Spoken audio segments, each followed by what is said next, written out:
Hello everyone, स्वागत है आप सभी का India's most trusted YouTube channel nursing with Nitin में। तो जी हाँ दोस्तों, जैसे कि आप सभी को पता है, हम आपके लिए CHO स्पेशल सीरीज और NHM स्पेशल सीरीज लेकर आ रहे हैं, जिसकी क्लास कौन सी होने वाली है? क्लास 4th होने वाली है। कौन सी क्लास होने वाली है? क्लास 4 आपके लिए होने वाली है। जो कि हम बात कर रहे थे एनाटॉमी फिजियोलॉजी के सारे प्रश्न जो है कहीं ना कहीं सीधे तौर पर वन लाइनर आपके लिए पूछे जाते हैं एग्जाम्स के अंदर, और ये बहुत ही इंपॉर्टेंट क्लास आपके लिए होने वाली है।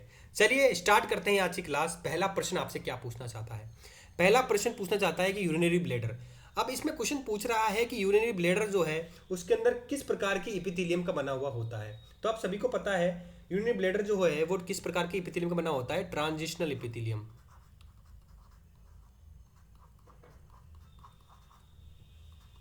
ठीक है दोस्तों, ट्रांजिशनल इपिथेलियम का बना हुआ होता है आपका कौन सा? Urinary bladder. काफी एग्जाम के अंदर पूछा जाने वाला प्रश्न है, काफी अच्छा प्रश्न है। दूसरा बात की जाती है कि location of primary motor area.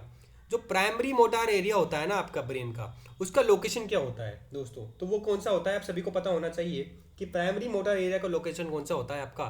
Frontal lobe. Frontal lobe जो होता है वो प्राइमरी मोटर एरिया होता है, आपको सभी को पता होना चाहिए। इसी प्रकार ऑडिटरी एरिया कौन सा आता है जहाँ से आप सुनते हैं? तो वो होता है आपका टेम्पोरल लोब। कौन सा होता है? टेम्पोरल लोब जो होता है वो आपका ऑडिटरी एरिया कहलाता है। इसी प्रकार से ऑल्फैक्टरी एरिया जहाँ पर आपको स्मेल का एरिया होता है वो कौन सा होता है आपका? वो भी कौन सा होता है? टेम्पोरल लोब ही होता है। ठीक है, वो भी क्या होता है? टेम्पोरल लोब ही होता है। अब विजुअल एरिया जहाँ से आप देखते हैं वो कौन सा लोब होता है ब्रेन के अंदर? वो होता है आपका ऑक्सीपिटल एरिया।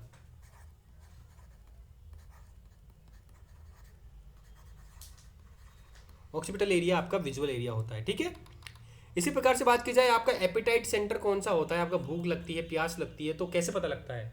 तो उसका कौन सा सेंटर होता है आपका? कौन सा? हाइपोथैलेमस। हाइपोथैलेमस जो होता है वो एक प्रकार का एपिटाइट सेंटर होता है, जहाँ से आपको पता लगता है कि हाँ आपको भूख कब लगी है, प्यास कब लगी है, ये सब। ठीक है, अब बात करते हैं कि clotting number second. Clotting number second कौन सा होता है? तो आप सभी को पता होना चाहिए कि प्रोथ्रोम्बिन जो होता है, प्रोथ्रोम्बिन जो होता है आपका, ये आपका क्लोटिंग फैक्टर कौन सा होता है? सेकंड कहलाता है। ठीक है, अब बात की जाए कि आपकी न्यूमोस्टैक्सिक सेंटर कौन सा होता है दोस्तों? तो न्यूमोटैक्सिक सेंटर कौन सा होता है आपका? सभी बताइए एक बार। न्यूमोटैक्सिक सेंटर कौन सा होता है आपका? ये होता है आपका पोन्स। और इसी की तरह एप्नोस्टिक सेंटर भी किसको कहा जाता है? पोन्स को ही कहा जाता है। ठीक है दोस्तों, अब बात करते हैं कि रिफ्लेक्स सेंटर कौन सा होता है कफिंग का, यानी कि आपका जो कफिंग स्नीजिंग जो आती है ना आपको, जो कफिंग का रिफ्लेक्स सेंटर कौन सा होता है? तो वो होता है आपका कौन? Medulla oblongata. कौन सा होता है? Medulla oblongata. Medulla oblongata. ठीक है, तो ये उत्तर हो गया इसका। अब बात की जाती है कि largest nerve of brachial plexus. जो ब्रेकियल प्लेक्सस होती है उसकी सबसे लार्ज नर्व कौन सी होती है? वो होती है आपकी रेडियल नर्व। कौन सी होती है? रेडियल नर्व कहलाती है। और इसी तरह बात की जाए कि ब्लड क्लोटिंग नंबर फिफ्थ कौन सा होता है? तो वो होता है आपका कौन सा? कौन सा? Labile factor. लेबाइल फैक्टर जो होता है ब्लड क्लोटिंग नंबर फिफ्थ होता है। ठीक है, इसी प्रकार बात की जाए क्रेनियल नर्व फर्स्ट का नाम क्या होता है दोस्तों? तो वो होता है आपका ओल्फैक्टरी नर्व। ओल्फैक्टरी नर्व जो होती है वो क्रेनियल नर्व 1 कहलाती है। ठीक है, अब बात की जाए सेकंड क्रेनियल नर्व कौन सी होती है? तो वो होती है ऑप्टिक नर्व। और बात की जाए थर्ड क्रेनियल नर्व कौन सी होती है? वो होती है आपकी ओक्यूलोमोटार नर्व।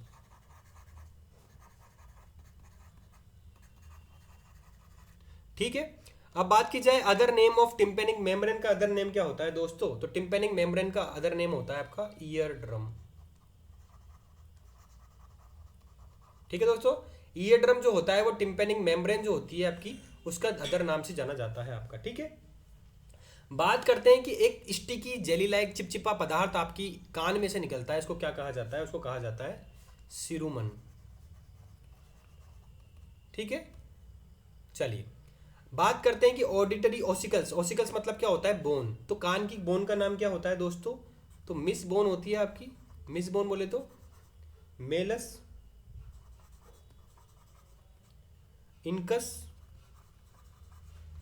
और स्टेपीस। ठीक है दोस्तों। चलिए बात करते हैं हैमर शेप, हथौड़े की तरह एक बोन होती है, उसका नाम क्या होता है दोस्तों? वो होती है कान के अंदर मौजूद मेलस, मेलस बोन ईयर के अंदर प्रेजेंट रहती है। ठीक है। बात करते हैं इंटरनल ईयर का दूसरा नाम क्या होता है दोस्तों? तो वो होता है आपका लेबरिंथ। लेबरिंथ किसको बोलते हैं? आप इंटरनल ईयर को लेबरिंथ नाम से भी जानते हैं। ठीक है दोस्तों। नेक्स्ट बात करते हैं सेमी सर्कुलर कैनाल्स जो कान के अंदर मौजूद होती है उसको किस नाम से मतलब कितने नंबर की सेमी सर्कुलर कैनाल्स मौजूद होती है कान के अंदर? तो वो होती है आपकी 3 लेफ्ट में, 3 राइट कान में। तो टोटल कितनी होगी? 6 नंबर हो गई, 6 होती है। लेफ्ट कान में 3 और 3 राइट कान में होती है, तो सेमी सर्कुलर कैनाल कितनी होती है? 6 होती है। फिर बात की जाती है कि organ which maintain body balance in semi circular canal. कौन सा एक प्रकार का ऐसा ऑर्गन होता है जो कि बॉडी को बैलेंस करने का काम करता है, सेमी सर्कुलर कैनाल्स के अंदर मौजूद होता है? वो कौन सा होता है आपका? वो होता है आपका कौन सा होता है बताइए? वो होता है आपका वेस्टिब्यूल। वेस्टिब्यूल जो कान के अंदर मौजूद होता है ना, ये बेसिकली कराता है आपको कोऑर्डिनेशन के लिए काम कराता है, बैलेंस करने का काम करता है बॉडी के अंदर। अब बात करते हैं inner most layer of the wall of the eye. Eye का इनर मोस्ट लेयर कौन सी होती है जिस पर जाकर किरणें अपनी इमेज बनाती है? वो होती है रेटिना, ये इनर मोस्ट होती है। ठीक है, ठीक है। चलिए अब बात करते हैं नेक्स्ट। आपके सामने एक क्वेश्चन है, काफी बड़ा क्वेश्चन है इसलिए मैं इसको ऐसे कर रहा हूं। Structure which divide anterior segment of the I into anterior chamber of posterior chamber. ऐसा कौन सा स्ट्रक्चर होता है जो कि डिवाइड करता है एंटीरियर सेगमेंट ऑफ द आई को इनटू एंटीरियर चेंबर और पोस्टीरियर चेंबर? देखिए एंटीरियर चेंबर आगे वाला होता है, पोस्टीरियर चेंबर पीछे वाला होता है। ठीक है, ये स्ट्रक्चर होता है। अब स्ट्रक्चर का नाम क्या है तो वो पूछा गया है इसके अंदर। तो इसका नाम है क्या होता है? आइरिस। क्या नाम होता है? आइरिस इसका नाम होता है। ठीक है। चलिए बात करते हैं नेक्स्ट। आपके सामने नेक्स्ट टॉपिक की पॉइंट ये था। चलिए small area of retina where the optic nerve leaves in the eye. सबसे स्मॉलेस्ट एरिया कौन सा होता है रेटिना का जहां पर ऑप्टिक नर्व जाकर क्या होती है? मिलती है आई के अंदर। लीव यानी कि आई को निकलती है वहां से, तो वो कौन सा होता है आपका? वो होता है आपका ब्लाइंड स्पॉट। एक ऐसा स्पॉट जहां पर आपकी जो ऑप्टिक नर्व जो होती है ना, वो वहां पर जाकर क्या करती है? वहां से निकलती है, मतलब लीव करती है आंख को।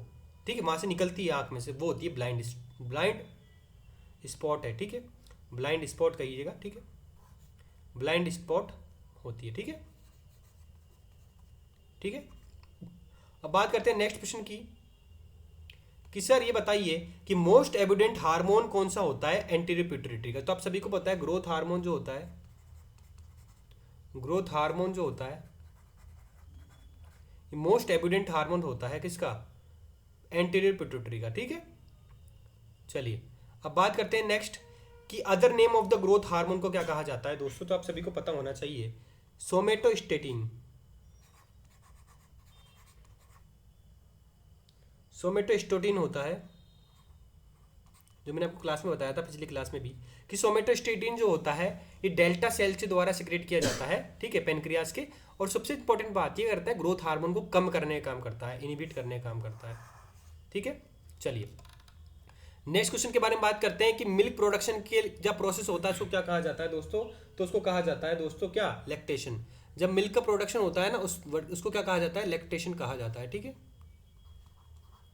चलिए बात करते हैं जब बच्चे का जन्म होता है तो उसकी प्रोसेस को क्या कहा जाता है दोस्तों? उसको क्या कहा जाता है दोस्तों? पार्चुरेशन कहा जाता है।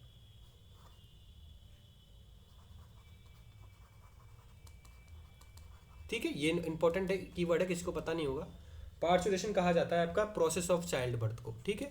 इसी प्रकार बात की जाए आपके हार्मोन्स की कि ऐसे हार्मोन जो पोस्टीरियर पिट्यूटरी के द्वारा सिक्रेट किए जाते हैं, तो 2 हार्मोन होते हैं बेसिकली।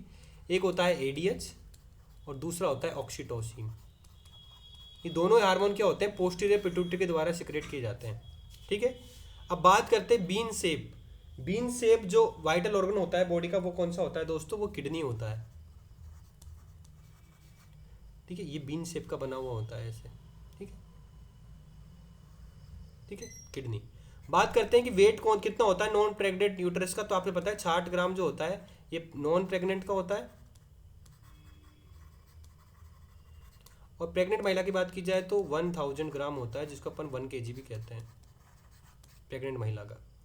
प्लेसेंटा की बात की जाए तो प्लेसेंटा का ग्राम कितना होता है वजन, 500 ग्राम होता है, जिसको हाफ kg भी कहा जाता है। ठीक है, प्लेसेंटा का, नॉर्मल प्लेसेंटा का वजन है ये। ठीक है, तो कैसी लगी आपको क्लास? आशा करता हूँ अच्छी लगी होगी। अगर अच्छी लगी हो तो वीडियो को लाइक जरूर कर दीजिएगा, चैनल को सब्सक्राइब जरूर कर दीजिएगा। इसी तरीके की बहुत ही इंपॉर्टेंट क्लास जो है हम आपके लिए लेते आते हैं। ठीक है, और हमको देखिए सपोर्ट आपका बना रहेगा तो बिल्कुल आपकी तैयारी ऐसी होती रहेगी, इसलिए आपको सपोर्ट करना बहुत ज़्यादा आवश्यक है। ठीक है दोस्तों, मिलते हैं नई क्लास के साथ में। जय हिंद, जय भारत।